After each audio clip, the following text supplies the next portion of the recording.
नमस्कार, स्वागत है आप सभी का डीडी न्यूज में। आपके साथ समाचार लेकर हाजिर हूं मैं संध्या शर्मा। आइए बुलेटिन की शुरुआत करें हेडलाइंस के साथ। कहीं नोट तो कहीं हथियार, बंगाल में टीएमसी नेताओं से जुड़ रहे रोज घोटालों के तार। कोलकाता में एक कॉलेज के कमरे से मिले दीमक लगे लाखों रुपए, तो वहीं दक्षिण 24 परगना में एक घर से भारी मात्रा में हथियार और कारतूस बरामद।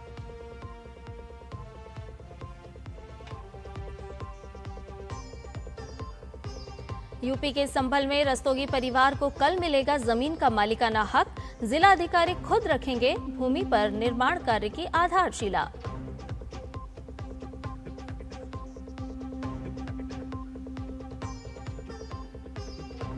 कर्नाटक में आज डीके शिव कुमार लेंगे मुख्यमंत्री पद की शपथ। कैबिनेट में प्रियांक खड़गे, रामेश्वर और रामलिंगा जैसे बड़े नाम शामिल होने की चर्चा।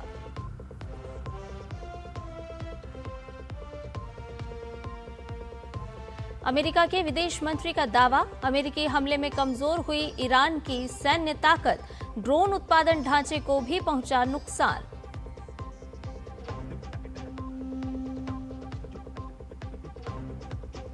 और इंडोनेशिया ओपन के पुरुष सिंगल में आयुष शेट्टी, प्रणॉय और महिला सिंगल में उन्नति हुड्डा का मुकाबला आज। पुरुष डबल्स में सात्विक चिराग की जोड़ी भी पेश करेगी चुनौती।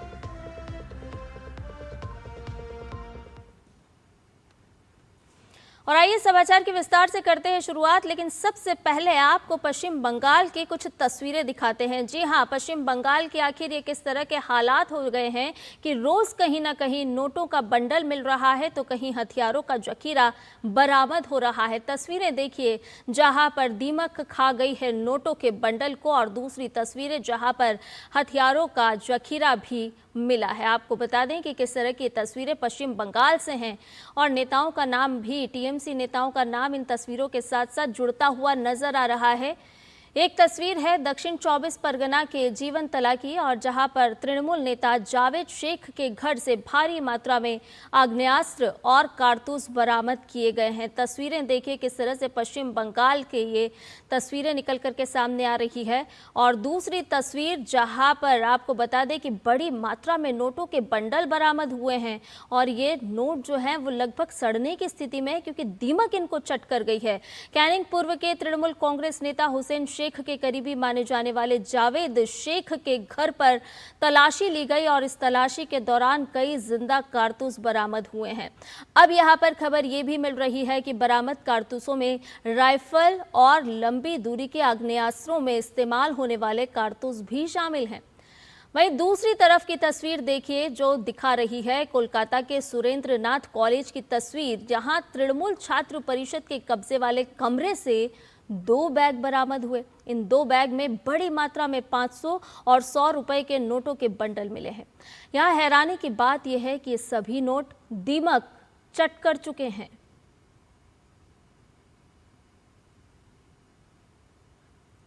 पश्चिम बंगाल से ये तस्वीरें निकल करके सामने आई है जहां पर बड़ी मात्रा में कारतूस यहां पर बरामद हुए हैं।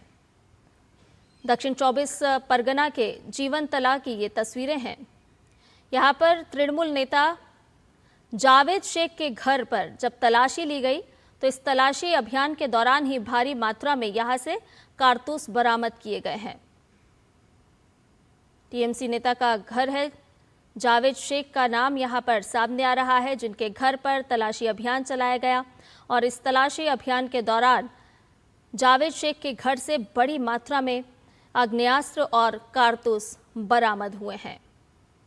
आपको बता दें कि कैनिंग पूर्व के तृणमूल कांग्रेस नेता हुसैन शेख के करीबी माने जाते हैं जावेद शेख, और इनके घर पर तलाशी अभियान चलाया गया, और इस तलाशी अभियान के दौरान ही यहां से बड़ी मात्रा में कारतूस बरामद हुए हैं। वहीं कोलकाता के सुरेंद्र नाथ कॉलेज में तृणमूल छात्र परिषद के कब्जे वाले कमरे से जो दीमक लगे नोट मिले हैं, उसके बाद अब यह सवाल और भी तेज हो गया है कि तृणमूल नेताओं के पास आखिर कितना पैसा है। प्राचार्य जामिर अहमद खान का आरोप है कि संचालन समिति के ममता सरकार द्वारा नामित सदस्य और सियालदेह क्षेत्र के प्रभावशाली नेता देबाशीष के सहयोगी परितोष दत्त ने उन कमरों पर कब्जा कर रखा था। कॉलेज प्रशासन के लिए इसका विरोध करना संभव नहीं था। आरोप ये भी लग रहे हैं कि देबाशीष इतने प्रभावशाली हैं कि छात्रों के लिए बनाए गए 13 कक्षाओं में से 2 कमरों को विश्राम कक्ष यानी कि रेस्ट रूम में बदल दिया गया था। तो देखिए पश्चिम बंगाल से अब किस तरह की तस्वीरें निकल कर के सामने आ रही है। भोली भाली जनता को टीएमसी जिस तरह से डराने का काम करती थी, तो वहीं अब दूसरी तरफ ये तस्वीरें निकल कर के सामने आ रही है जो कहीं ना कहीं खुद टीएमसी के नेताओं में ही भय को उजागर करती हुई नजर आ रही है। और भी ताज़ा अपडेट ले लेते हैं और भी अपडेट के साथ हमारे संवाददाता सौरभ दत्ता हमारे साथ जुड़ गए। सौरभ, पश्चिम बंगाल की 2 तस्वीरें जो काफ़ी चर्चाओं में है वो हमने अपने दर्शकों को भी दिखाई। एक तरफ जब तलाशी अभियान चलाया जाता है तो बड़ी मात्रा में कारतूस बरामद होते हैं, और वहीं एक दूसरी तस्वीर जहां पर दीमक चट कर गई, इतनी बड़ी मात्रा में नोटों के बंडल थे। चल क्या रहा था पश्चिम बंगाल में? संध्या, देखिए यही सारी जो तस्वीर है, इसी तस्वीरों के कारण ही बंगाल की जनता इस बार भाजपा की सरकार को सत्ता में लाई है, क्योंकि भाजपा की सरकार लाने के एक बड़ी वजह थी एक के बाद एक घोटाला, जैसे शिक्षा नौकरी घोटाला हुआ था, और इसके साथ भी ये जो कॉलेज के 2 घरों के भीतर से दीमक लगे हुए नोटों के बैग रिकवर हुए हैं। इसका एक बड़ा कारण यह है कि शिक्षा भर्ती घोटाला यहाँ पर कॉलेज में हुआ था, और एडमिशन जो होता है, मानो फिजिक्स का सब्जेक्ट हो, केमिस्ट्री का सब्जेक्ट हो, इन सब्जेक्ट में जो ग्रेजुएट के जो ऑनर्स होते हैं वो बिकते थे पश्चिम बंगाल में। और इसी पश्चिम बंगाल में भूतपूर्व शिक्षा मंत्री के गर्लफ्रेंड के घर से तकिया के नीच से पैसा निकलता है, खाट दीवान के बेड के नीच से, बिस्तर के नीच से पैसा निकलता है। और यही सवाल उठा रहे हैं, वहां का प्रिंसिपल भी ये सवाल उठा रहे हैं कि 2 कक्षा जो कॉलेज प्रीमाइसेस के है उसका कंट्रोल था टीएमसी के नेता के पास, टीएमसी के नेता उसको इस्तेमाल करते थे, तो फिर ये सारे घर क्यों उन्होंने अपने कब्जे में रखा था? ये सब काम करने के लिए, ये सब कम करने के लिए। और दूसरी तरफ है दक्षिण 24 परगना, जहां पर बार बार कानूनी व्यवस्था को लेकर सवाल उठाया जा रहा था पश्चिम बंगाल की, वहीं पर देखा जा रहा है कि लाइव कवरेज, और वो भी इतनी भारी मात्रा में। यही शायद कारण है कि आज जनता की रोष से बचने के लिए तृणमूल टूटने की कगार पर है। और अभी जब हम ये बात इस खबर पर हम चर्चा कर रहे हैं, तभी टीएमसी के जो टीएमसी बनने की जो बात बन रही थी उसको लेकर ऋतव्रत बंदोपाध्याय, संदीपन शाह असेंबली पहुंच गए हैं। एक के बाद और एक विधायक आ रहे हैं, जहां पे संदीपन शाह ने ये स्टेटमेंट दिया है ऑन कैमरा कि उनके पास 2/3 मेजोरिटी है, और ऐसा माना जा रहा है हवालों से कि 60 विधायकों की सिग्नेचर लेकर ऋतव्रत बंदोपाध्याय अंदर गए हैं। बोलपुर के चंद्रनाथ सिन्हा वो भी आए हैं, वो भी कह रहे हैं कि कौन नेता प्रतिपक्ष होगा वो आपको पता चल जाएगा, वही सारी बातें बोलेंगे। मतलब एक तरफ से तय होकर आया है कि वो लोग अभिषेक बनर्जी के नेतृत्व को नहीं मानेंगे, और इसीलिए वो महाराष्ट्र जो मॉडल हुआ था उसी मॉडल पर चल पड़ा है तृणमूल का एकांश। वो तो अभी अब स्पष्ट दिख रहा है। अब देखना होगा आगे चलकर कि ये सारे विधायक मिलकर स्पीकर को जो चिट्ठी देते हैं, फिर क्या बयान प्रेस के सामने देते हैं, उस पर नजर रखना होगा। बिल्कुल सौरभ, इस राजनीतिक उथल पुथल पर विस्तार से आपसे बातचीत भी करेंगे, लेकिन इससे पहले आपसे ये समझना चाहेंगे कि जिस बड़ी मात्रा में बैग में नोटों के बंडल मिले हैं, इस कार्रवाई को अब किस दिशा में आगे बढ़ाया जा रहा है? क्या एफआईआर दर्ज हुई है किन्हीं लोगों के खिलाफ? क्योंकि भारतीय करेंसी से जुड़ा हुआ ये पूरा मामला नजर आता है। कॉलेज प्रिंसिपल की तरफ से एक कंप्लेन दर्ज किया गया है। उसमें कहा गया है कि परितोष दत्त जो देबाशीष बंदोपाध्याय के सहयोगी थे, वहां के कॉन्ट्रैक्टर थे, वो अपने कब्जे में ये 2 घर रखे थे, और इसका ताला भी उसी के पास रहता था।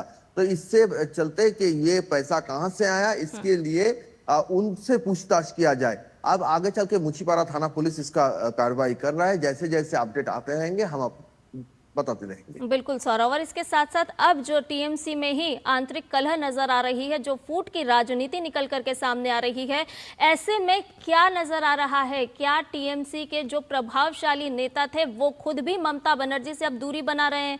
और इसके पीछे की वजह क्या कुछ समझ में आ रही है? क्या जो नेता अब ममता बनर्जी का साथ देते हुए नजर नहीं आ रहे हैं, वो खुद कहीं ना कहीं डरे हुए हैं? देखिए, उनका जो बयानबाजी है उसी के ऊपर अगर हम चले तो उनका कहना है कि अभिषेक बनर्जी के नेतृत्व वो नहीं मानेंगे। वो ममता बनर्जी ठीक है, लेकिन अभिषेक बनर्जी के नेतृत्व से उनसे परहेज है। उनका कह रहा है कि पार्टी आईपैक के कंट्रोल में चला गया था। आईपैक कौन है? वो पूछ रहे कि आईपैक कौन है, क्यों आईपैक के जो कम उम्र के लोग, जो एक बाहर का एक एजेंसी है जी। जो वोट स्ट्रेटेजिस्ट के हिसाब से काम करती है, तो उनकी बात जो पॉलिटिशियंस है वो क्यों सुने? वो अपने इलाके में काम करते हैं, उनका कोई बात माना नहीं और जाता था, सौरभ, उनका यही कोई सुझाव प्रभुत्व की लिया नहीं जाता राजनीति था। अब टीएमसी में अंदर ही अंदर भी नजर आ रही है, जो कि सामने भी निकल करके आ रही है और साफ तौर पर ये फूट नजर आती हुई सभी को दिख रही है, जग जाहिर हो रही है। बहुत बहुत शुक्रिया सौरभ, तमाम जानकारी हमसे साझा करने के लिए। और बंगाल हारने के बाद ममता बनर्जी की मुट्ठी से पार्टी की एकजुटता रेत की तरफ फिसलने लगी है। इन दिनों एक के बाद एक ऐसे मसले हो रहे हैं जिसके बाद हर कोई ये कह रहा है कि तृणमूल अब कमजोर हो रही है, पार्टी टूट की तरफ बढ़ रही है, क्योंकि टीएमसी के भीतर दरार और असंतोष देखा जा रहा है। हालांकि अभी तक पार्टी में औपचारिक टूट या विभाजन नहीं हुआ है, लेकिन कल जिस तरह से ममता बनर्जी के धरने में सिर्फ 8 विधायक और 6 सांसद देखे गए, उसके बाद से ममता बनर्जी को अपनी ही पार्टी की फिक्र जरूर कर लेनी चाहिए, क्योंकि बंगाल में लोकसभा की कुल सीट कितनी है? 42, जिनमें से टीएमसी के हैं 28 सांसद, और इसी तरह राज्यसभा की कुल 16 में से 13 सीट पर तृणमूल के सांसद हैं। यानी ममता के धरने से 22 सांसद और 72 विधायक नदारद रहे हैं। यह आंकड़ा छोटा नहीं है।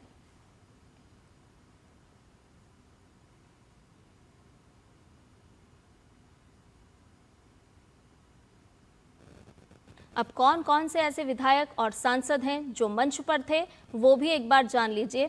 8 विधायक मौजूद थे ममता बनर्जी के साथ मंच पर, जिनमें नाम आ रहा है शोभनदेव चट्टोपाध्याय का, विमान बनर्जी, असीमा पात्र, मदन मित्र, कुणाल घोष, फिरहाद हकीम, नैना बनर्जी और अशोक देव। ये वो विधायक हैं 8 जो कि ममता बनर्जी का फिलहाल साथ देते हुए नजर आए, और उन्होंने जो धरना किया था उसमें मंच पर भी मौजूद रहे। मंच पर 28 में से सिर्फ 6 सांसद पहुंचे थे।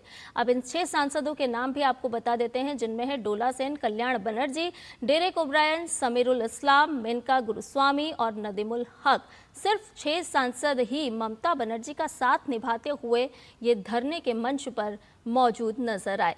बाकी के अगर सांसदों की बात करें और बड़ी संख्या में जो विधायक थे वो सभी नदारद रहे।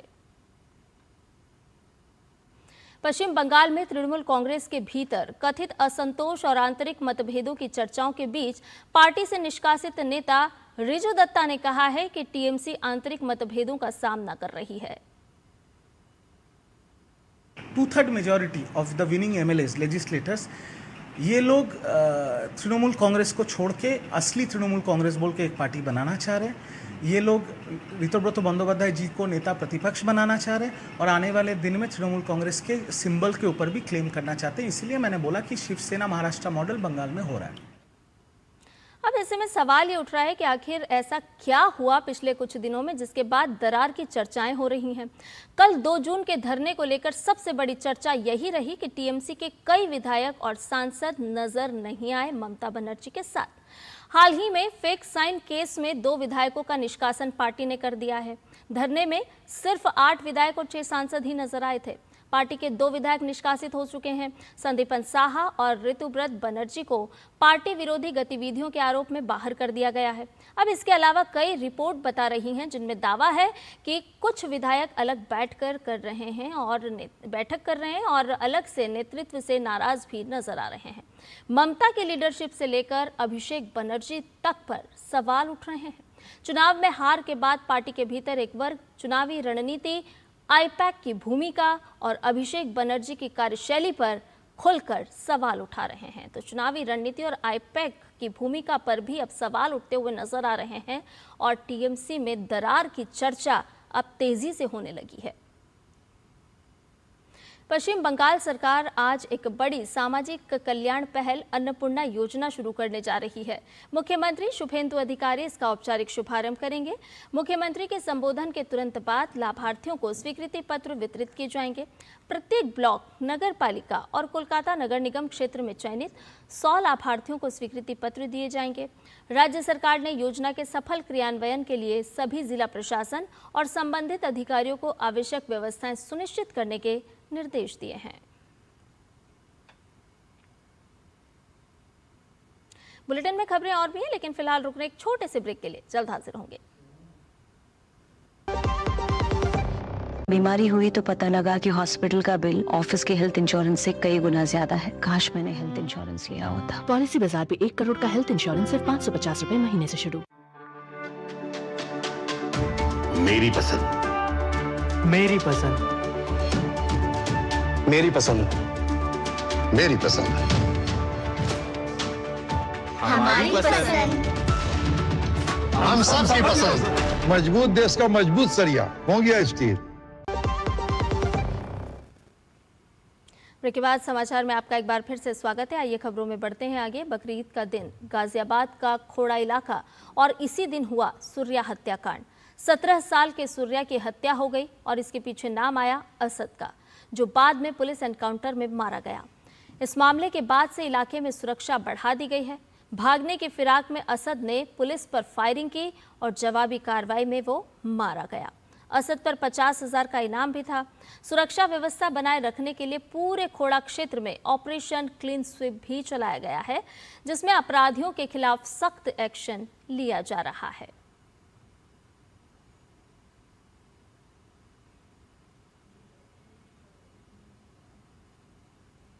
अब खोड़ा में वर्तमान स्थिति क्या है वो भी आपको बता देते हैं। एनकाउंटर की कानूनी और फोरेंसिक रिपोर्ट तैयार की गई है। अपराधियों के नेटवर्क और उनके संपर्कों की जांच की जा रही है। जी हां, चल रहा है ऑपरेशन क्लीन स्वीप और उसके तहत लगातार जांच भी चल रही है, कार्रवाई भी हो रही है। क्षेत्र में अतिरिक्त पुलिस बल की तैनाती भी की गई है। कानून व्यवस्था पर लगातार नजर रखी जा रही है और साफ तौर पर हिदायत है कि कोई भी कानून को अपने हाथ में ना ले। खोड़ा में कुछ गैर मान्यता प्राप्त मदरसे चल रहे थे, जिन्हें सील किया गया है। माहौल बिगाड़ने के कारण कुछ लोग गिरफ्तार भी किए गए हैं। साफ तौर पर चेतावनी है कि अगर अशांति फैलाई, शांति भंग करने का प्रयास किया तो फिर आप पर पुलिस कार्रवाई होगी। एनकाउंटर की कानूनी और फोरेंसिक रिपोर्ट तैयार हो गई है और इसके साथ साथ अगर हम देखें तो जांच भी आगे बढ़ रही है। अपराधियों के हौसले पस्त करने के लिए पूरी तरह से पुलिस बल तैनात है। नेटवर्क और उनके जो संपर्क हैं वो भी ध्वस्त करने के लिए लगातार काम किया जा रहा है। अब इस टाइमलाइन को भी समझिए। 28 मई 2026 किसी विवाद के बाद चाकू से हमला कर दिया गया था। असद ने किया था हमला 28 मई 2026, जब गंभीर रूप से सूर्या घायल हो गया था और उसे अस्पताल ले जाया गया था, लेकिन उसकी मौत हो गई थी। खोड़ा और आसपास के इलाकों में इस दौरान विरोध प्रदर्शन भी देखने को मिला था 29-30 मई के दरमियानी, और कई आरोपियों की पहचान और छापेमारी भी की गई थी। यानी कि पुलिस लगातार एक्टिव हुई और कार्रवाई को अंजाम दिया। पुलिस को मुखबिर से सूचना मिली थी 30 और 31 मई की रात में और उसके बाद पुलिस ने अभियान चलाया। 30-31 मई की रात भागने की तैयारी में था असद, लेकिन भाग नहीं पाया। असद को रोकने पर पुलिस को फायरिंग करनी पड़ी थी।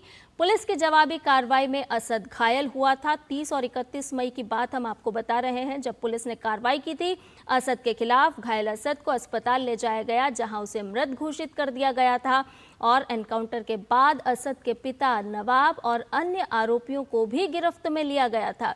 हथियार और गोला बारूद भी इस दौरान बरामद हुए थे।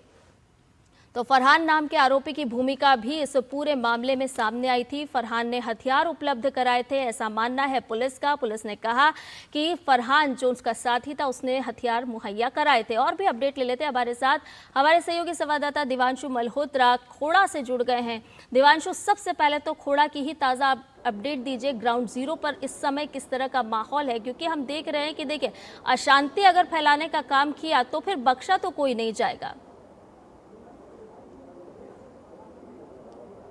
आज बिल्कुल ठीक कहा आपने संध्या कि अगर अशांति फैलाने का काम अगर किसी ने किया तो उसको बिल्कुल बख्शा नहीं जाएगा। और सीएम योगी ने भी ये सख्त निर्देश दिया है गाजियाबाद पुलिस को कि अगर पूरे गाजियाबाद में किसी प्रकार की कोई एक्टिविटी, इलीगल एक्टिविटी करता हुआ पाया गया तो उसके खिलाफ सख्त से सख्त कार्रवाई की जानी चाहिए। आपने कहा कि खोड़ा की फिलहाल क्या स्थिति है, और यही वजह है कि मैं आपको तस्वीरें दिखाना चाहूँगा कि फिलहाल मेरी मौजूदगी सूर्य चौहान जो कि युवक है जिसकी मौत हो गई थी, उसके घर के बाहर मैं मौजूद हूं और आप देख सकते हैं कि पूरा परिवार यहां पर बैठा है और परिवार का एक सुर में यही साफ तौर पर कहना है कि जो आरोपी हैं उनके खिलाफ सख्त से सख्त एक्शन होना चाहिए। और फिलहाल लगातार यहाँ पर जो हिंदू संगठन के लोग हैं वो यहाँ पर पहुँच रहे हैं।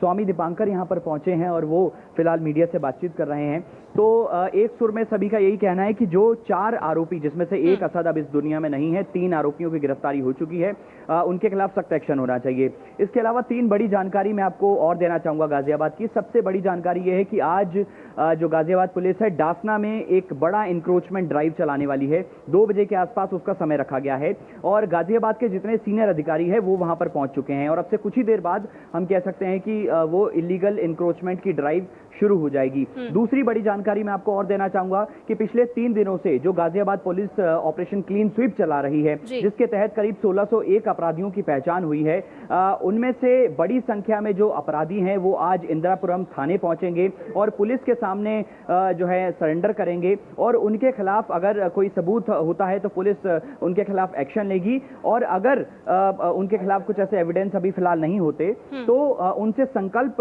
दिलाया जाएगा कि आप अब इस क्राइम की दुनिया से दूर हो जाएंगे। तो ये एक बड़ा हम कह सकते हैं कि ड्राइव 12:30 बजे के आसपास इंदिरापुरम थाने में जो है वो होगी। तीसरी बड़ी इंफॉर्मेशन ये है कि आज खोड़ा में इंक्रोचमेंट ड्राइव चलने वाली है, क्योंकि जिस लोकेशन पर ये मर्डर हुआ और जिस लोकेशन पर ये दोनों ही मृतक और जो आरोपी हैं वो रहते हैं, उसके आसपास कई सारा इलीगल इंक्रोचमेंट जो है वो देखने को मिल रहा है। तो ऐसे में आज खोड़ा में भी इंक्रोचमेंट ड्राइव चल सकती है, ये तीसरी बड़ी जानकारी है। लेकिन फिलहाल पूरे गाजियाबाद की बात करें और स्पेशली अगर हम खोड़ा की बात करें तो यहाँ पर बड़ी संख्या में जो यूपी पुलिस के जवान हैं, इसके अलावा जो पैरामिलिट्री फोर्सेज होती हैं, उनको तैनात किया गया है कि अगर कोई भी माहौल खराब करने की कोशिश करता है तो सख्त से सख्त एक्शन लिया जाएगा। तो फिलहाल ये गाजियाबाद की स्थिति आज फिलहाल देखने को मिल रही है। मदरसों को भी सील करने की कार्रवाई की गई है क्या? देखिए, बिल्कुल संध्या, आपको बताना चाहूंगा कि इस क्लीन स्वीप ऑपरेशन के दौरान जो है 3 मदरसों को जो है वो चिन्हित किया गया था और उन मदरसों के पास एनओसी नहीं है, यानी कि जो कागजात होने चाहिए एक इंस्टीट्यूशन के पास, चाहे वो फायर की एनओसी हो या फिर बाकी चीज़ों की एनओसी हो, उन मदरसों के पास वो एनओसी नहीं थी और यही वजह है कि उनके खिलाफ सख्त एक्शन लिया गया। उन तीनों ही मदरसों को जो है वो सील किया गया है।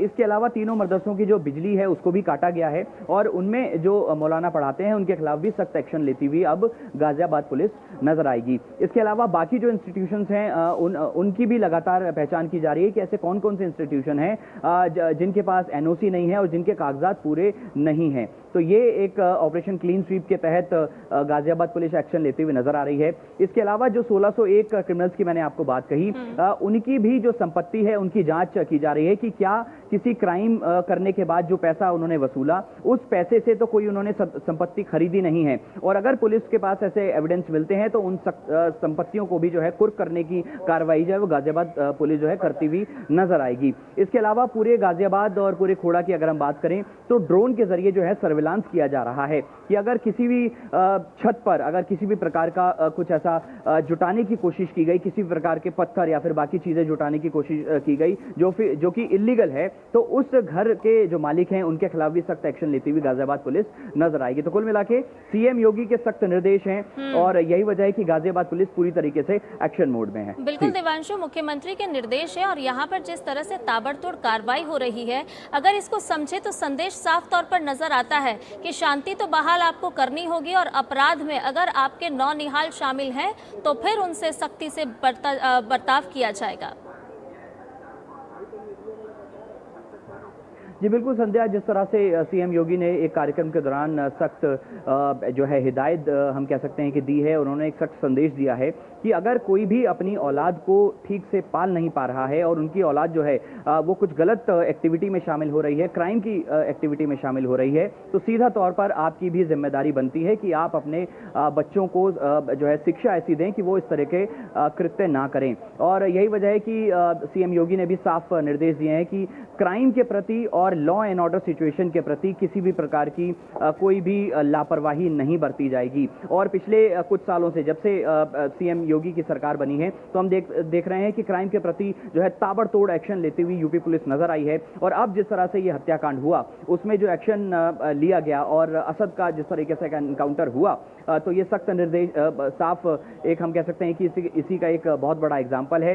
देखना यही होगा कि एक आरोपी अभी फिलहाल जो फरार चल रहा है वो कब तक जो है पुलिस के हंसते चढ़ता है। और जी दिवांशु, संध्या। इसके साथ साथ उत्तर प्रदेश में एक बार फिर बुलडोजर चर्चाओं में है, क्योंकि असद के घर पर जो कि अवैध निर्माण है वहां पर भी 15 दिनों की मोहलत के साथ नोटिस चस्पा दिया गया है कि आप यहां से खाली कर दीजिए इस मकान को, या फिर जो भी निर्माण है उसे खाली कर दीजिए, अन्यथा यहां पर फिर बुलडोजर चलेगा।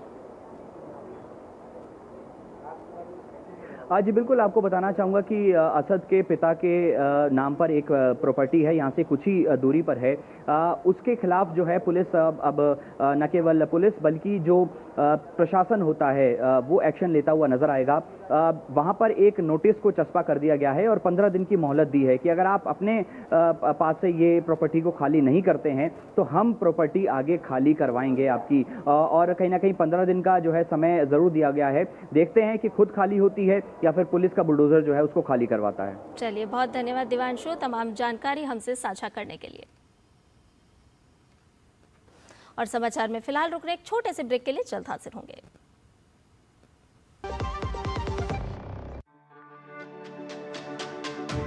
मेरी पसंद।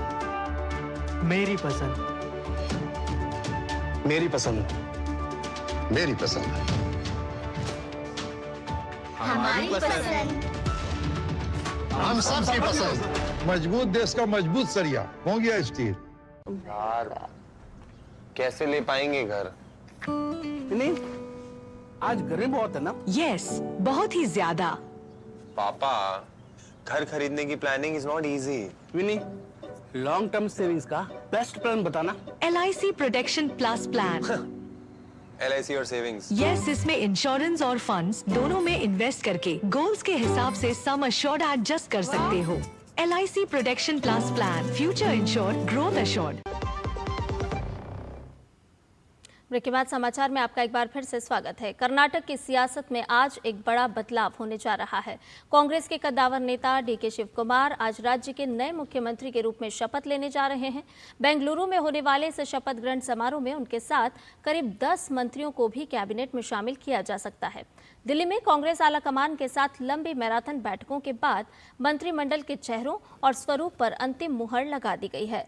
कांग्रेस अध्यक्ष मल्लिकार्जुन खड़गे और सांसद राहुल गांधी और प्रियंका गांधी वाड्रा आज शाम होने वाले शपथ ग्रहण समारोह में शामिल होंगे। आपको बता दें कि शपथ लेने वालों की संभावित नामों की लिस्ट में जो नाम सामने आए हैं वो हैं परमेश्वर, सतीश जारकीहोली, MB पाटिल, ईश्वर खंड्रे, रामलिंगा रेड्डी, KJ जॉर्ज, प्रियांक खड़गे, यतीन्द्र, शिवराज तंगड़गी, रूपा शशिधर, UT खादर। ये वो नाम है जो संभावित मंत्रियों के चेहरे हैं।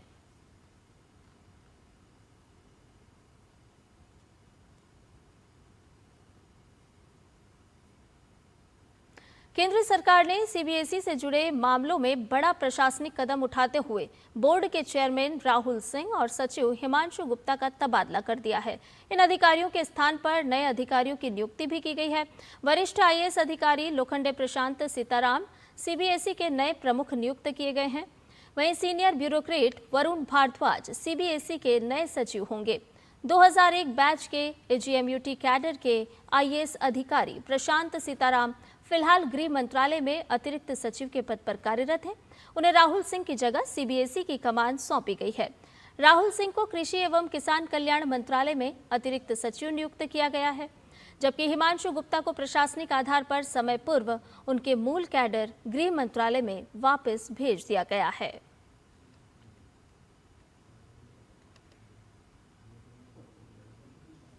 इसके अलावा अब ऑन स्क्रीन मार्किंग यानी कि OSM से जुड़े विवाद में भी सरकार ने जवाबदेही तय करने का फैसला किया है।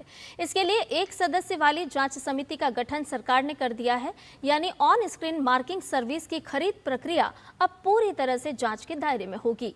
केंद्र सरकार ने इस खरीद प्रक्रिया की गहन पड़ताल के लिए एक सदस्यीय जांच समिति का गठन किया है। इस उच्च स्तरीय समिति की अध्यक्षता कैपेसिटी बिल्डिंग कमीशन की चेयरपर्सन S राधा चौहान करेंगी। इस जांच समिति को व्यापक अधिकार दिए गए हैं, जिसके तहत ये समिति जांच को पूरी निष्पक्षता के साथ आगे बढ़ाएगी।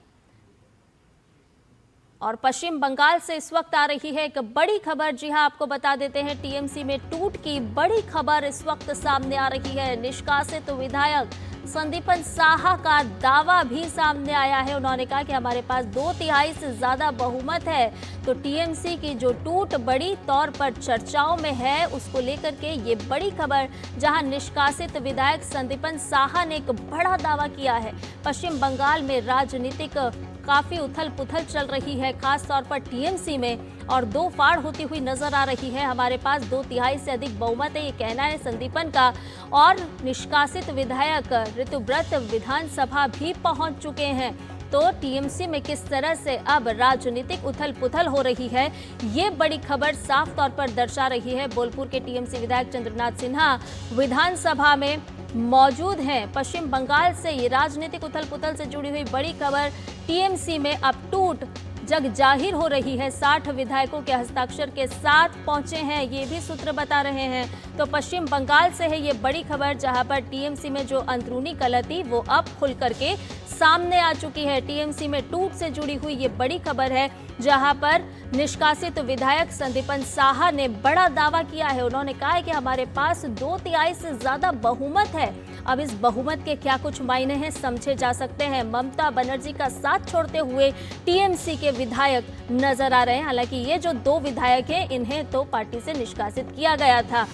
और भी इस खबर पर ताजा अपडेट ले लेते हैं। हमारे संवाददाता प्रसेनजीत बख्शी हमारे साथ जुड़ गए हैं। प्रसेनजीत दादा, टीएमसी में टूट और फूट की खबरें तो आ रही थी, लेकिन अब तो बहुत कुछ स्पष्ट होता हुआ भी नजर आ रहा है, क्योंकि विधायक संदीपन ने बड़ा दावा कर दिया है।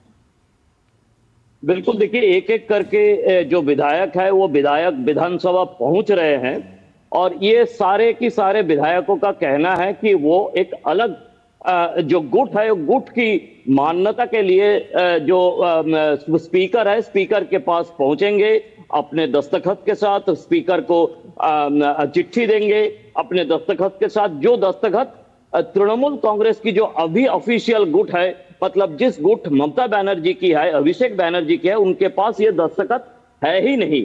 दस्तखत तो है ही नहीं, ऊपर से ये आरोप है उनके ऊपर कि दस्तखत को जाली किया गया था, दस्तखत को टैंपर किया गया था। जो लोग दस्तखत नहीं किए थे, उनका दस्तखत दूसरे किसी ने करवा के स्पीकर के पास जमा करने की कोशिश अभिषेक बनर्जी की तरफ से किया गया था।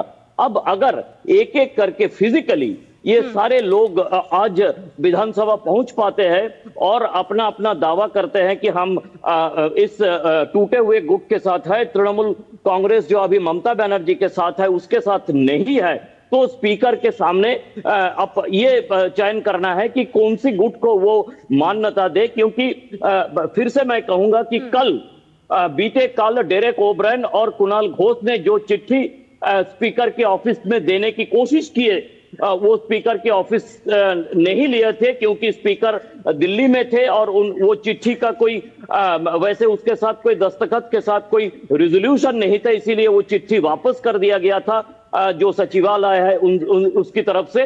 तो अब जो है, अब ये स्पीकर की, अगर स्पीकर के पास दस्तखत के साथ ऋतव्रत बंदोपाध्याय और संदीपन साहा ने कोई चिट्ठी दे सकते हैं, कोई रिजोल्यूशन दे सकते हैं, तो स्पीकर के सामने ये फैसला की घड़ी है, वो किसे मान्यता दे और ऑपोजिशन की पार्टी के हिसाब से मान ले, उसका नाम क्या होगा, उसका नेता कौन होंगे, ये सारे प्रक्रिया अब शुरू होने वाले हैं। तो एक बड़ी डेवलपमेंट है। विधानसभा नतीजा आने के बाद, सरकार गठन होने के बाद 1 महीना भी हुआ नहीं, इस बीच में तृणमूल कांग्रेस के अंदर ये फूट, ये बड़ी, हमने सोचा था कि लगेगा 6 महीना, हमने सोचा था कि लगेगा 60 दिन, क्योंकि पहले से ही पता था कि तृणमूल कांग्रेस हार के बाद अपना बचाव नहीं कर पाएंगे। हमने 60 दिन से 6 महीना सोचे थे, लेकिन वो 30 दिन के अंदर इस तरह से तृणमूल कांग्रेस के अंदर दरार पड़ जाएगा, ये कभी सोचा नहीं था। मतलब अंदर से तृणमूल कांग्रेस इतना खोखला हो चुके थे, ये जो चुनाव की नतीजा से पता चला, अब जो विधायक है उनकी बर्ताव से भी पता चल रहा है। जी बिल्कुल दादा, विधायकों के बर्ताव से समझ में आ रहा है कि ममता बनर्जी अब कहीं ना कहीं अकेली पड़ती हुई नजर आ रही हैं, क्योंकि बड़ी संख्या में जो विधायक है, कल भी हमने धरना प्रदर्शन उनका देखा जहां पर विधायक और सांसद बड़ी संख्या में नहीं पहुंचे, नदारद रहे। इसके पहले की अगर हम बात करें तो कई बार फोन कॉल गए, फोन नहीं उठाए विधायकों ने। उसके बाद जब जब बैठक आयोजित की, कई बार तो बैठक कैंसिल भी करनी पड़ गई क्योंकि लोग पहुंचे ही नहीं, विधायक पहुंचे ही नहीं। अब ऐसे में जो टीएमसी की जो ये फूट नजर आ रही है और जो विधायक अब अपनी तरफ से प्रतिक्रियाएं भी खुलकर के सामने देने लगे हैं, तो अब ऊंट किस करवट बैठता हुआ आप देख पा रहे हैं? देखिए, अब पूरी तरह से मैं अपने तरफ से बार बार ये कहने की कोशिश किया पिछले कई दिनों से कि ममता बनर्जी ये पहली बार अकेले पर गया।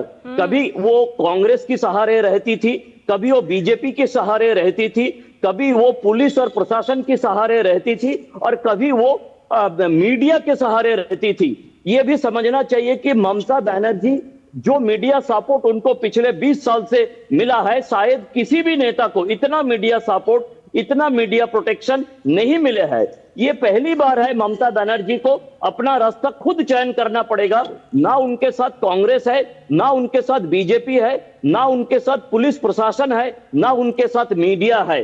तो अब ये देखना पड़ेगा, जिस ममता बनर्जी को हमने स्ट्रीट फाइटर के हिसाब से दिखाया था, जिस ममता बनर्जी को हम ऐसे हिसाब से दिखाया था कि वो पूरे बंगाल को अपने मुट्ठी पे रख सकती है, वो ममता बनर्जी जब अपने 80 विधायक को साथ में नहीं रख सकती है, तो सवाल यह है कि ममता बनर्जी एक गुब्बारा, फूला हुआ गुब्बारा, या सच में वो कोई स्ट्रीट फाइटर है, ये अभी ममता बनर्जी को साबित करना पड़ेगा। क्योंकि अपने भतीजे अभिषेक बनर्जी को बचाव करते हुए, अपने भतीजे अभिषेक बनर्जी को नेता बनाने के लिए उन्होंने पिछले 3-4 साल 5 साल जो भी किया है, तृणमूल कांग्रेस को आईपैक जैसा एक कॉरपोरेट ऑर्गेनाइजेशन के हाथ पे छोड़ देना और उसके बाद हर एक नेता को इस तरह से गुमराह कर देना, ये इसके बाद अब पता चल रहा है, अब पता चलेगा कि ममता बनर्जी कितना दूर तक अपने जिनको जननेत्री कहा जाता था, वो कितना जनता के साथ जुड़े हुए हैं, कितना अपने विधायक के साथ जुड़े हुए हैं और कितना अपने तृणमूल कांग्रेस के ऊपर उतना पकड़ है। उनको चयन ये करना पड़ेगा कि अपने भतीजा अभिषेक बनर्जी या तृणमूल कांग्रेस, ये दोनों ऑप्शन है उनके पास कि ये चयनों कैसे करेगी। वो भतीजे को चयन करेंगी और नहीं तो तृणमूल कांग्रेस को चयन करना है। बिल्कुल, ममता बनर्जी के सामने एक बड़ी चुनौती है कि किस तरह से वो अपनी राजनीतिक परिपक्वता को दर्शाती हैं। लेकिन दादा, यहाँ पर सवाल ये भी उठता है कि क्या बुआ भतीजा का परिवारवाद ही टीएमसी पर भारी पड़ गया? पूरी तरह से बुआ भतीजा परिवारवाद, क्योंकि ये जो भतीजा, इस भतीजे आज तक कभी रास्ते में उतरे नहीं। जब पहली बार रास्ते में उतरे तो उनके तरफ अंडा फेंका गया। ये है भतीजा का राजनीतिक परिपक्वता। जो भतीजा पूरी तरह से एक कॉरपोरेट संस्था को काम इस्तेमाल करते हुए और अपने बुआ की जो चेयर, चीफ मिनिस्टर की जो चेयर, उसकी ताकत को इस्तेमाल करते हुए पूरे बंगाल के ऊपर जो दबदबा उन्होंने बना के रखा था, जो खौफ की माहौल उन्होंने बना के रखा था, आज वो खौफ की माहौल निकल जाने के बाद जो तृणमूल कांग्रेस की विधायक जिस तरह से बर्ताव कर रहा है, मान लीजिए कि बंगाल के लोग भी उस तरह से बर्ताव कर रहा है।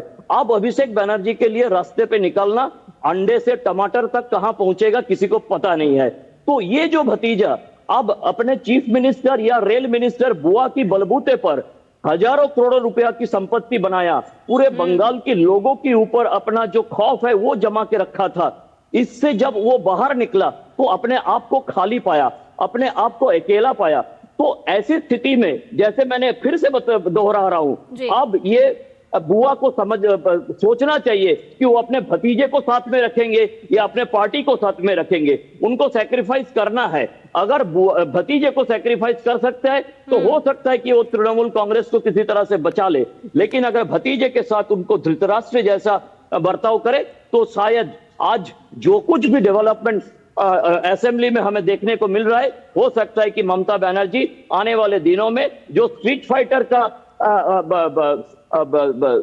फाइटर का नाम लेकर वो इतना दिन अपना राजनीति का रोटी सेकते रहे, वो शायद वो आगे आने वाले दिनों में नहीं कर पाएंगे। दादा, 2 विधायकों को तो टीएमसी से निष्कासित किया गया, लेकिन 60 विधायकों का एक साथ आ जाना कितना बड़ा संदेश है ये टीएमसी की फूट का। और सभी सूत्र ये भी बता रहे हैं कि सभी विधायक मिलकर के स्पीकर से मुलाकात करेंगे। अब इसका क्या संदेश है और इसको क्या समझा जाए? क्या कोई चिट्ठी लेकर के भी जाएंगे? क्योंकि सवाल यहाँ पर अब नेता प्रतिपक्ष का भी है। देखिए, नेता प्रतिपक्ष जब अभिषेक बैनर्जी की तरफ से चिट्ठी भेजा गया था, पहला चिट्ठी 15 मई को, उसी चिट्ठी से पता चल गया था कि तृणमूल कांग्रेस के साथ अपने जो विधायक है उनका समर्थन नहीं है। अब ये खुल के धीरे धीरे बाहर आने लगे हैं। जिस तरह से विधायक लोग बाहर आने लगे हैं तो उससे पता चल गया कि जो सीआईडी की तरफ से केस चलाया जा रहा है कि सिग्नेचर फोर्ज किया गया था, तो वो करीब करीब सच समझ में आ रहा है कि सिग्नेचर फोर्ज किया गया। तो सिग्नेचर का नकल किया गया। ये जो सरकारी दस्तावेज है उसमें जो नकल सिग्नेचर है वो इतना ज्यादा अपराध है, वो क्राइम इतना ज्यादा है कि अभिषेक बैनर्जी को अगर गिरफ्तार किया जाए तो हो सकता है कि उनको 10 साल तक सजा मिले। तो ऐसी जब स्थिति है, एक तरफ सीआईडी का जो अपना कार्रवाई है वो जारी है और दूसरे तरफ जो विधायक है धीरे धीरे विधानसभा पहुंच रहे हैं। अभी तक ये हम दावा नहीं कर सकते हैं कि जो चिट्ठी और उसके साथ जो सिग्नेचर ये सब कुछ लेकर ये स्पीकर के पास पहुंच रहा है या नहीं रहे। ये फिजिकली अब विधानसभा पहुंच रहे हैं। फिजिकली पहुंचना भी तृणमूल कांग्रेस के ऊपर एक जी या बाकी 1-2 मदन मित्रा, अशोक देव, शोभन देव चट्टोपाध्याय, ऐसे कुछ पुराने विधायक की तरफ से जिस तरह से बचाने की कोशिश किया जा रहा था, शायद वो नाकाम रहा और शायद ये सारे की सारे अब एक रिजोल्यूशन बना के एक दस्तावेज के साथ स्पीकर के पास या स्पीकर ऑफिस में जमा करने की कोशिश में है। अगर वो जमा हो जाता है तो जो रूल्स एंड रेगुलेशन है उसके हिसाब से कौन सी असली तृणमूल है, ममता बनर्जी की जो 20 विधायक है वो असली तृणमूल है या बाकी लोगों का जो दस्तावेज जमा किया जाएगा वो असली तृणमूल है, ये अब फैसला करने की घड़ी है, जो फैसला शायद स्पीकर ऑफिस को करना पड़ेगा। दादा, पर्दे के पीछे की कहानी अगर समझें तो आखिर क्या वजह रही कि एकदम से इतनी बड़ी संख्या में विधायक जो है वो ममता बनर्जी का साथ छोड़ के चले गए? क्या लंबे समय से वो टीएमसी के बैनर पे जरूर चुनाव लड़ रहे थे, लेकिन अंदर ही अंदर कोई घुटन थी, कोई फूट थी, कोई नाराजगी थी? जो घुटन बंगाल के लोगों की अंदर हुआ करता था वो घुटन ये विधायक के अंदर भी है। मतलब ये बात नहीं कर पाते थे, ये ममता बनर्जी तक महीनों भर पहुंच नहीं पाते थे। अगर कोई रिपोर्टिंग करना है तो आईपैक की किसी एक बच्चे को रिपोर्टिंग करना पड़ता था। राजनीति, इनका कहना है कि राजनीति इस तरह से नहीं होता। इस तरह से एक कॉर्पोरेट ऑर्गेनाइजेशन, जिस ऑर्गेनाइजेशन की बच्चे लोगों ने बाजार से कट मनी भी उठाने लगे थे, मतलब आपको हम विधायक बना देंगे या टिकट दिला देंगे, आपसे इतना पैसा, आपको हम टिकट दिला देंगे, आपको इतना, आपसे इतना पैसा। इनका आरोप है कि अभिषेक बैनर्जी जिस तरह से आईपैक को पूरे पार्टी के ऊपर हावी कर दिया था और ममता बनर्जी को आइसोलेट कर दिया था, ममता बनर्जी तक पहुंचना मुश्किल हो गया था। जो ममता बनर्जी हर एक पार्टी वर्कर को नाम से जानती थी, वो अब इतना दूर चले गई थी कि वहां तक किसी विधायक को पहुंचना एकदम नामुमकिन हो गया था।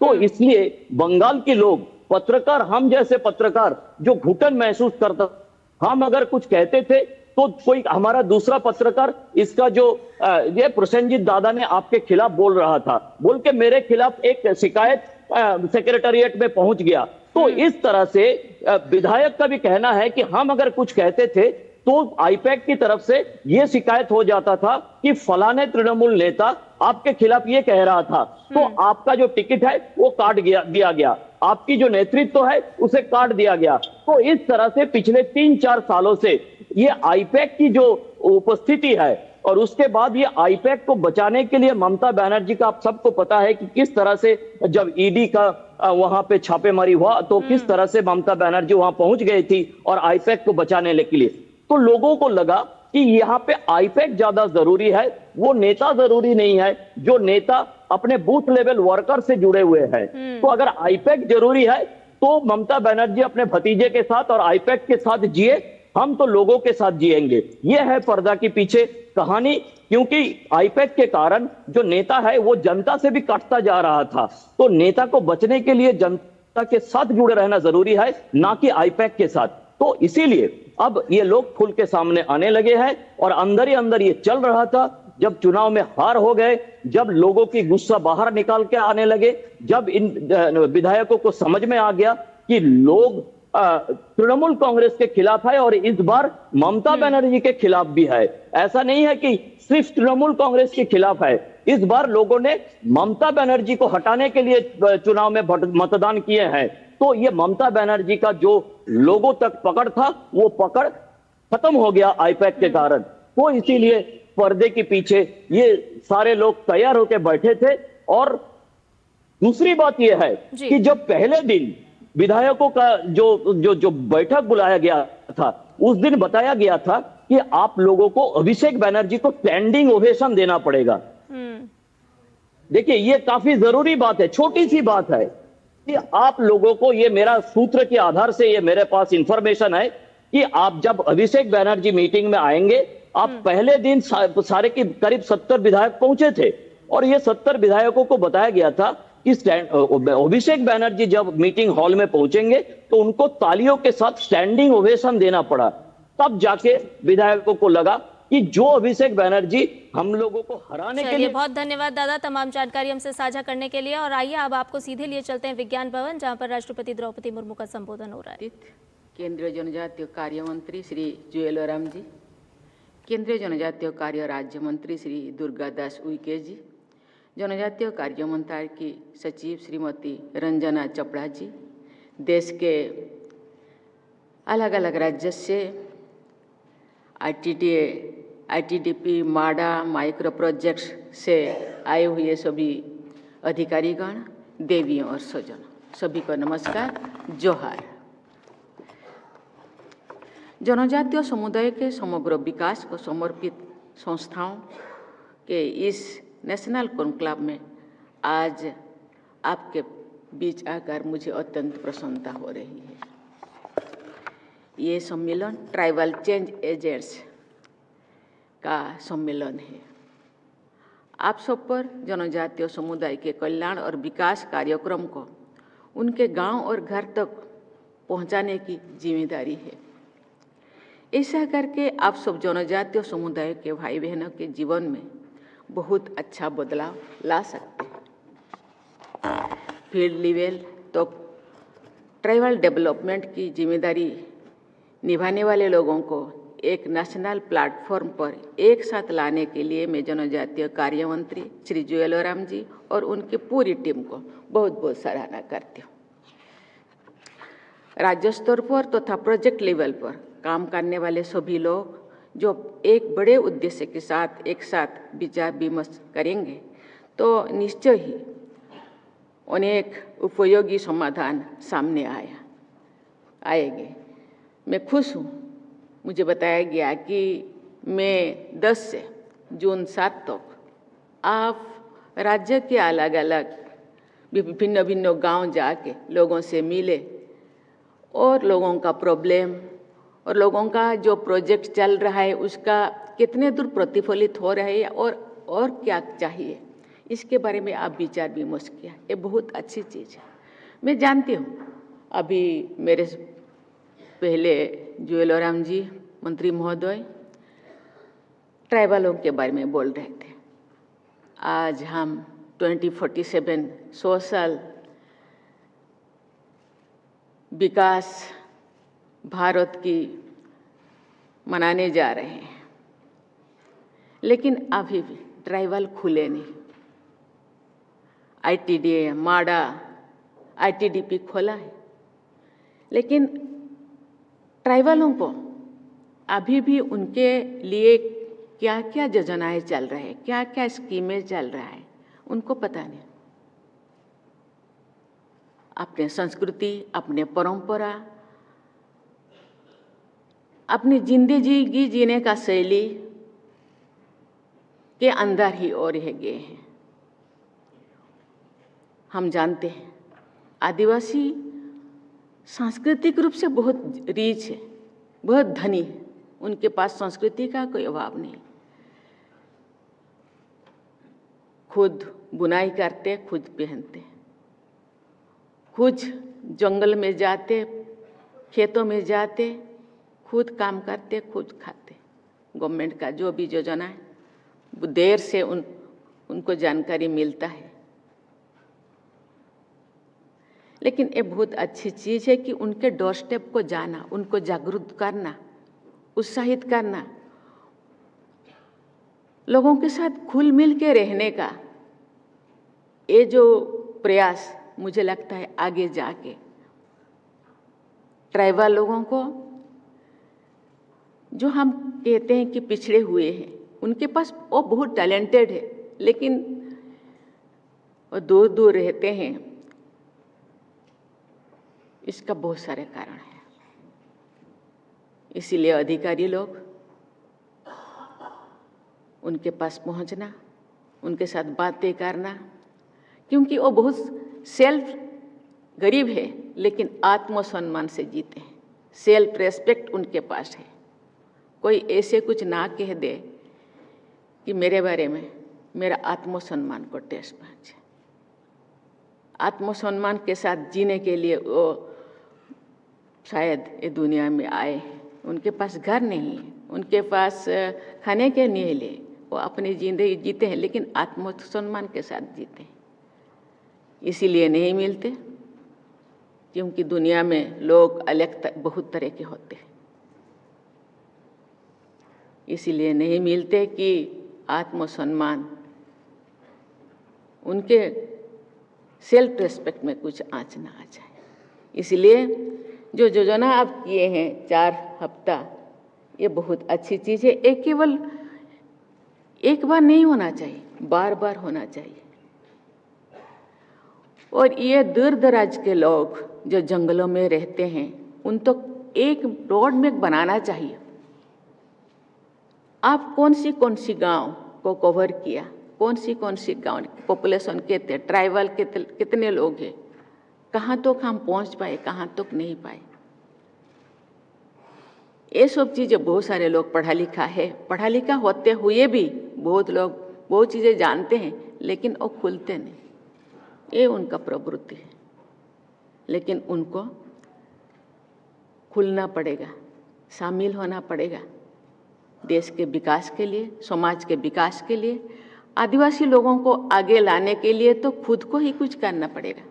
खुद को लाने के लिए अधिकारी लोगों को प्रयास करने से मुझे लगता है, और उनके अंदर जो थोड़ा बहुत क्वेश्चन रह गया है, वो क्वेश्चन का समाधान उनको मिल जाएगा।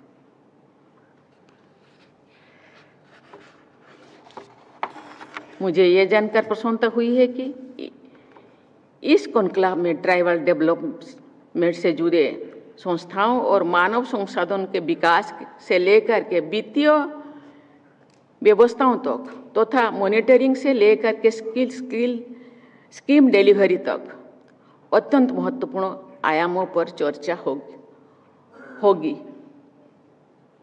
मुझे आशा है कि सभी एजेंसीज और प्रोजेक्ट्स में कार्यरत लोग सुविचारित निर्णयों को आधार पर आगे बढ़ेंगे। इससे जनजातीय समुदाय के प्रत्येक व्यक्ति तक विभिन्न योजनाओं का लाभ पहुंच पाएगा।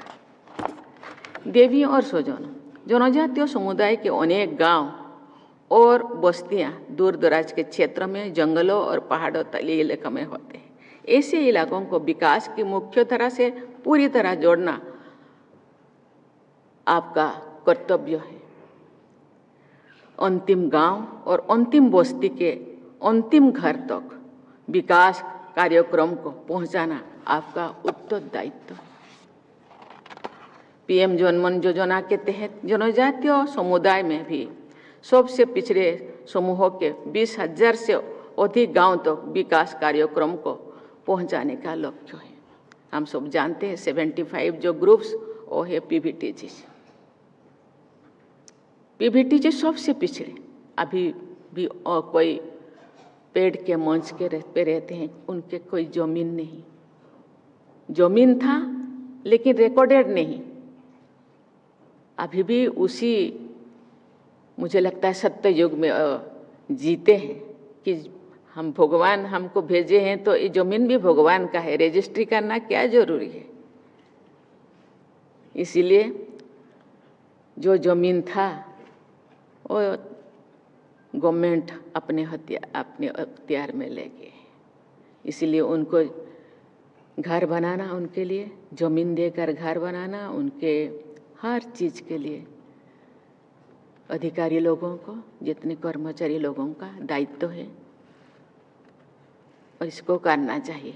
क्योंकि हम 2047 में विकसित भारत का जो सोच है, विकसित भारत, सामग्रिक विकास, सभी वर्गों का, सभी तब के लोगों का विकास होने के बाद ही हम विकसित भारत कह सकते हैं।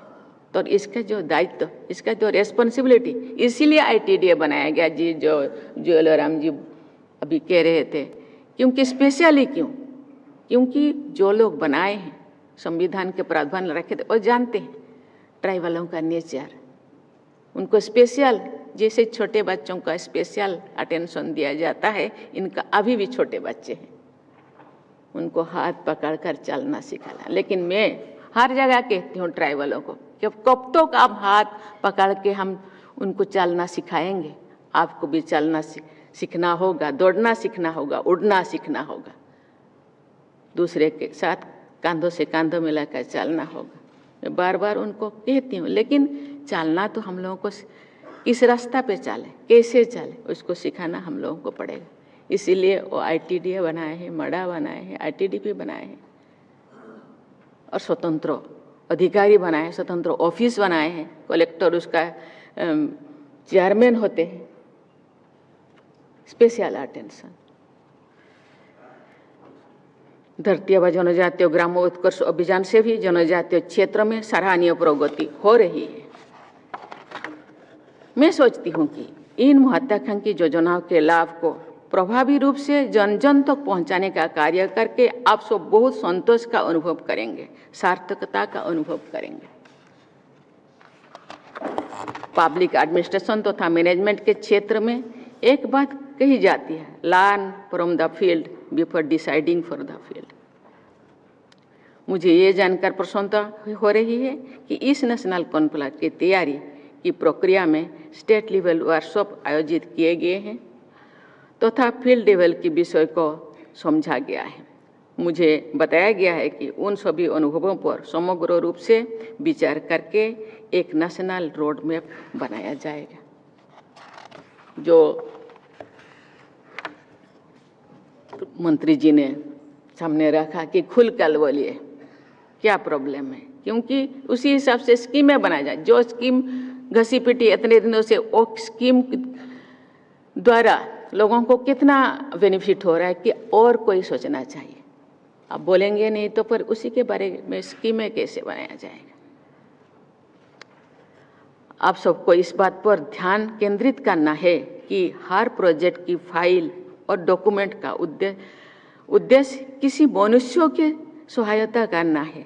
सभी एजेंसीज और प्रोजेक्ट से जुड़े लोगों को ये सोचना है कि प्रत्येक गर्भवती माँ को पर्याप्त पोषण मिले, प्रत्येक जनजातीय बच्चों को अच्छे स्कूल में शिक्षा मिले, प्रत्येक जनजातीय युवा को गरिमापूर्ण आजीविका प्राप्त हो और प्रत्येक जनजातीय परिवार कल्याण तथा विकास के कार्यक्रम से लाभान्वित हो।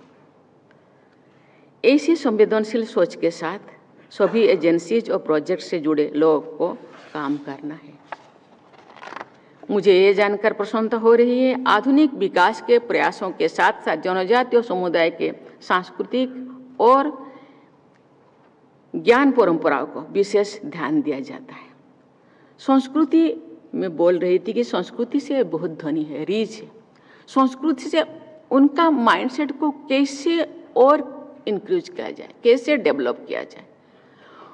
उनके पास बहुत सारे कला है, बहुत सारी चीज़ें वो बनाते हैं, उसको कैसे वैल्यू ऐड किया जाए। ITDA कंस्ट्रक्शन के काम बहुत सारे एजेंसी करते हैं। मैं चाहूँगी मंत्री महोदय और सचिव महोदय यहाँ, मैं चाहूँगी कि उनके financial development, personal development, financial upliftment, उनके जो कला है संस्कृति से उसका अपलिफ्टमेंट कैसे किया जाए, इससे ज़्यादा जोर देना चाहिए और इससे वो लोग खोल जाएंगे।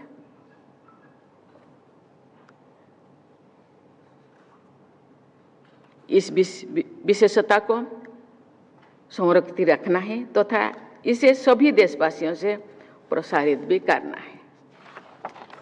हर वर्ष 15 नवंबर को भगवान बिरसा मुंडा की जयंती के दिन जनजातीय गौरव दिवस मनाने की परंपरा पर सुदृढ़ हो चुकी है। आजकल जनजातीय कार्य मंत्रालय द्वारा जनजातीय गरिमा उत्सव मनाया जा रहा है। उत्सव मनाने से केवल नहीं होता, गरिमा को बढ़ाना है। उनके पास है, उसको खोज के निकालना है, उसको बढ़ावा देना है। इस उत्सव के अंतर्गत कल तक Birsa lives in new Bharat week मनाया गया है। जनजातीय गौरव के अनेक ऐतिहासिक, परंपरागत, प्राकृतिक और आधुनिक आयाम हैं। इस संदर्भ में मैं जनजातीय समुदाय से खेल कूद की प्रतिभा का उल्लेख करना चाहूँगी। इस वर्ष खेलो इंडिया जनजातीय खेल 2026 का आयोजन किया गया। मेरे पास किसी कारण से खेल मंत्री आए थे, मैंने बोली जनजातियों के लिए आप क्यों नहीं करते? उनके पास ये अफ्रीकन से ज़्यादा ये टैलेंटेड है खेल कूद में। आज भी एक ऐसे वाला कपड़ा का बॉल बना के वो खेलते हैं। उसका कोई इंटरेस्ट नहीं, मुझे कोई अवार्ड मिले, खुशी से खेलते हैं।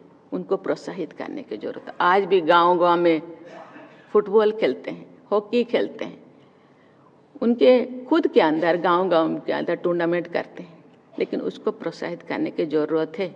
तो एकलव्य विद्यालय को दिया गया है। मैं कहना चाहूँगी जो भी और भी ट्राइबल स्कूल है, क्योंकि उनके पास टैलेंट है। आज आप ओडिशा के भुवनेश्वर में क्या किट आज फेमस क्यों है?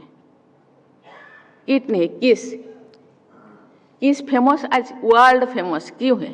क्योंकि वहाँ ट्राइबल 25,000 या 30,000 बच्चों को, ट्राइबल बच्चों को लिए हैं।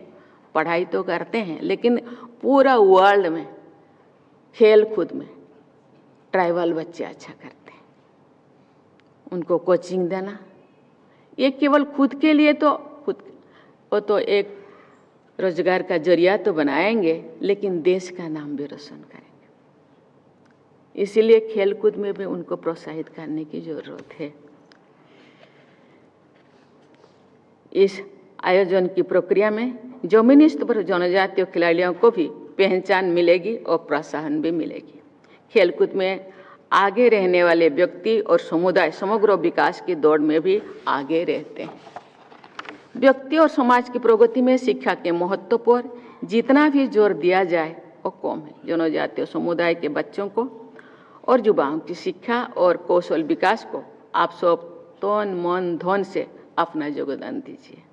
मुझे ये तथ्य साझा करते हुए प्रसन्नता हो रही है कि लगभग 500 से ज़्यादा एकलव्य मॉडल रेसिडेंशियल स्कूल स्थापित किए जा चुके हैं।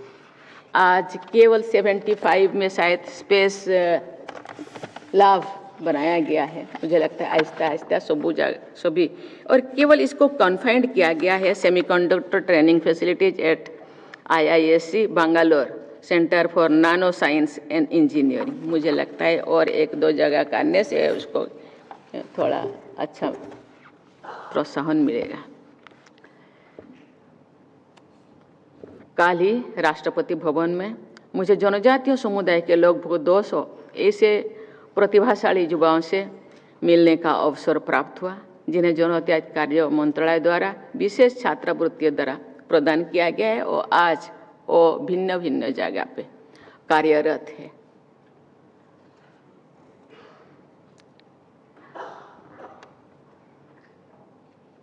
उनमें अनेक युवा विश्व स्तर पर अपनी पहचान बनाने की क्षमता रखते हैं। ऐसे युवाओं को निरंतर प्रोत्साहित करना सभी देशवासियों का कर्तव्य है। विशेषकर आप सबका जो जनजातीय समुदाय के कल्याण तथा विकास के लिए कार्यरत है, उनका ज़्यादा रेस्पॉन्सिबिलिटी है।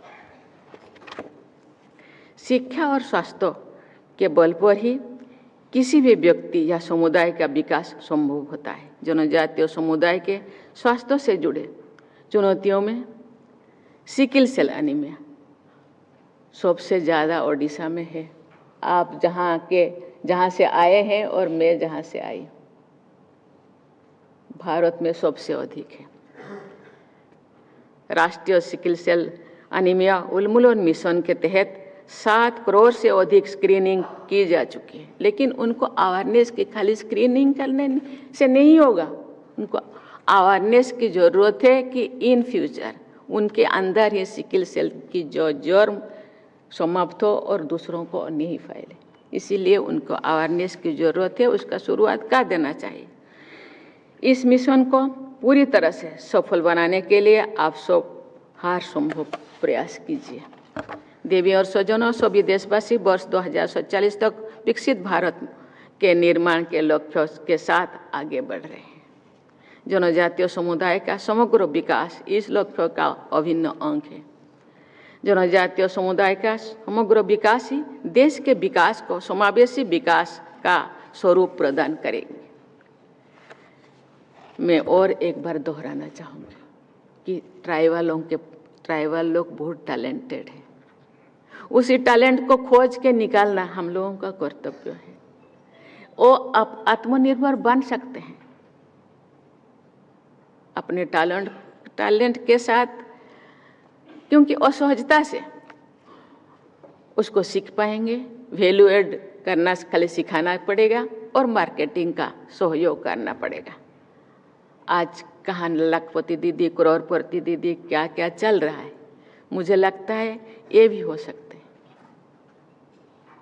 हम लोगों का जो सपना ITDA, ITDP, माडा, ये जो का सोच बनाने का जिन्होंने बनाए उनको मैं नमन करना चाहती हूँ, धन्यवाद देना चाहती हूँ। और वो उनका सपने, हम लोगों का प्रयास जरूर सफल होगा। मैं आशा करती हूँ कि इस कॉन्क्लेव से जो सुझाव, निष्कर्ष और रोड मैप सामने आएंगे, उनसे जनजातीय समुदाय के समग्र विकास की योजना को जमीनी स्तर पर कार्यरूप दिया जा सकेगा। मुझे विश्वास है कि आप सब अपनी निष्ठा और प्रयासों से प्रत्येक जनजातीय परिवार के जीवन में विकास का दीपक जलाएंगे।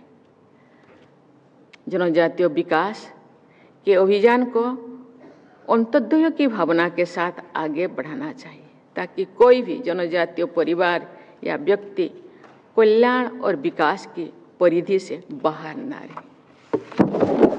मेरी शुभकामनाएं आपके साथ है।